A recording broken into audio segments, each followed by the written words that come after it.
On December 7, 1941, Japanese fighter planes attacked the American naval base, Pearl Harbor. And I recall one morning, and I was combing my hair, but listening to the radio. And all of a sudden, the announcer came on the air, cut off the music, and he literally started to shout and yell, "Pearl Harbor is being bombed."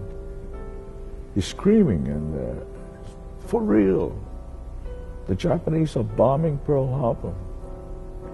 The planes were pearl gray with a red dot. I felt that my life had come to an end at that point, because obviously the pilot in that plane looked like me, and I wasn't quite certain as to what the future held for us. In 1942, just 10 weeks after the attack, President Franklin D. Roosevelt issued Executive Order 9066, fearing possible subversion and espionage from Americans of Japanese descent. The order subjected those citizens to a strict curfew. In addition, it categorized the entirety of the West Coast as a military area, leading to the forced evacuations of more than 100,000 Japanese Americans. They were stripped of their homes, businesses, and livelihoods as they were sent to live in internment camps.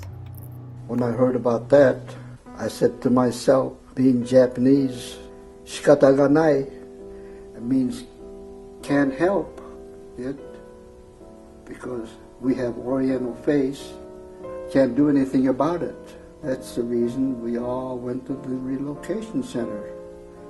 We had to do what the government told us to do, so we were sent to what we called the concentration center. After Pearl Harbor, Japanese Americans faced incredible hardships, including widespread discrimination and racism rooted in fear. However, they remained loyal to America and fought for their country as part of the 100th and the 442nd Regiment. Why must I land on the land of my ancestor? This is a war, but I have a duty to perform. I'm an American citizen. I have the duty to perform. I get no choice. I gotta go in. So that was my initial feeling. In 1942, a Japanese-American woman, Mitsuye Endo, was ordered to go to an internment camp by the military. However, she proved to the courts that she was a loyal American citizen and her brother was a soldier in the U.S. Army. In 1944, the courts ruled that Endo should be released from the detention center because, as Justice Murphy stated, the exclusion order is the legalization of racism, and it violates the Equal Protection Clause of the 14th Amendment. This case led to the closing of the internment camps.